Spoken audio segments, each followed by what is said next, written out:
Okay, so what I want to discuss today is following orders blindly because of someone that appears to be in a position of authority, or may very well be in the position of authority.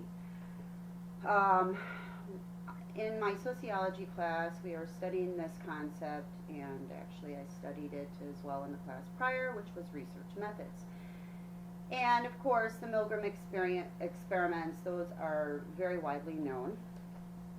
And they're studying the concept of what he found to be was that the majority of people are just going to go ahead and shock the individual all the way to the highest voltage just because somebody who looks like they're in the position of authority, who is wearing a lab coat, who they just are assuming knows what they're doing, just basically giving away all their power of reason within that event and just following their orders.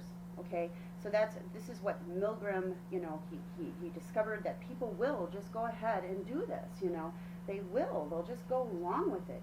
If the authority figure, if they believe that authority figure has an expertise, even if what inside of them is saying this is wrong. Okay, I'm more interested in the very minute few that said no to the authority figure. I'm interested in studying what it is about their psychology that allowed them to get beyond the fact that they were dealing with somebody in a lab coat who appeared to be very, official here. What was it about them that caused them to, be able to believe in themselves enough within their own reason to be able to say, no, I'm not going to do this. And those were the kind of people that were the ones in World War II that were willing to help get people out or who were willing to hide them.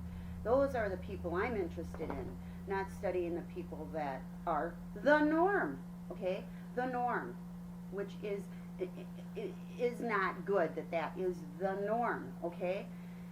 And I get so passionate about this because even when I want to speak calmly and diplomatically, just simply writing a discussion for class, which in my opinion was written very diplomatically, discussing that there is a time and a place for order and authority.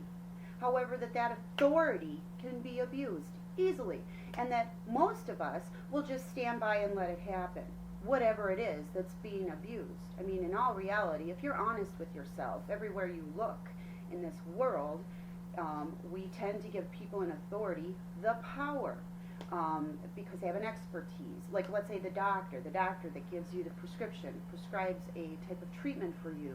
How many people actually go out and say, oh, that doesn't sound quite right, or, they begin to kind of question their doctor on a few things.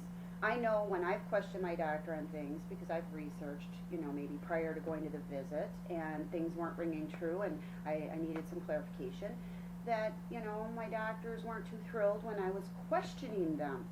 There's this thing about giving your power over so that you don't have to think and you don't have to use the energy to actually participate within the process of your health care. Or even in the case of our governments, we have people that are in place that, run the show for us. But how many of us really even know how the system works? But we can sit around and, gripe about it.